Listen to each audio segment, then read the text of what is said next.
There's been a lot of talk on the other side of the aisle, and I want to be clear. No one in this room is in the judicial branch, and no one in this room that I'm aware of is a medical doctor.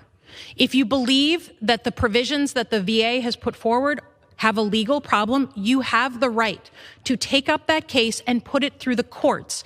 We are the legislative branch. We make laws, we pass laws. We are not judge and jury. Take it to a court if you're concerned. That is your right.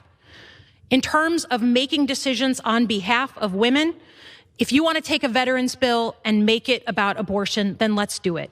What you are saying, and you're saying in front of the American people, is that you believe a veteran who has been raped, who is the victim of incest, and who is having a dangerous miscarriage does not deserve access to abortion. You are saying, unless you correct me and tell me what you believe a woman deserves to have when she has been raped, the victim of incest, or is in the middle of a dangerous miscarriage, if you can't state it, then be clear you believe in no exceptions for women, a cold, heartless, violent approach to women's health.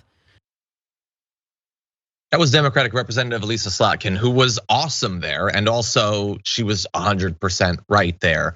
When the Republicans are trying to block this bill designed to help veterans because they want more draconian anti-abortion aspects of it, yeah, they need to be called out. That is everything that Elissa said. It is cruel, it is violent, it is barbaric. The idea that these Republicans who have claimed their entire lives that they back the military and patriotism and all that, that would be perfectly fine with these vets, including female vets, killing people in the line of duty. They'd defend them if they killed them out of the line of duty. They frequently do when it comes to war crimes. But you cannot have control over your own body. You can do the bidding of the American war machine, but you deserve no actual respect, no understanding, no compassion when you come back home. And this is just one, like I get a metaphor, but it's one front in the anti-abortion war that's been proceeding throughout this year. They are increasingly emboldened to go against all of these exceptions, even for this group that they've claimed to have so much respect for.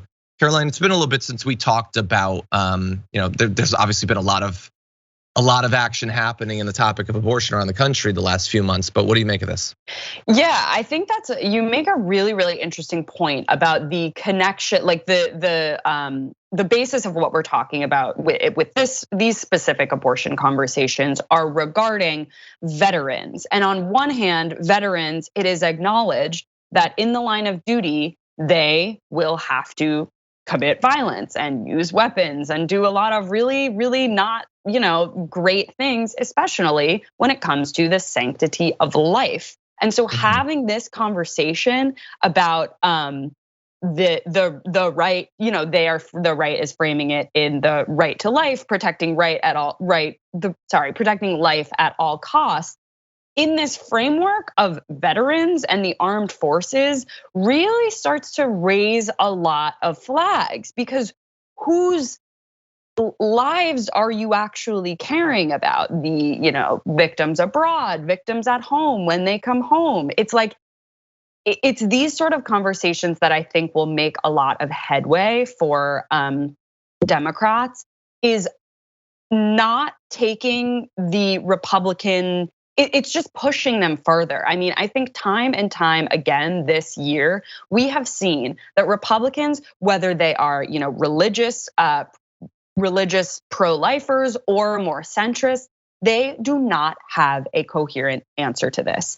And they are struggling so hard as it's now finally being on the table of what the stakes actually are for abortion.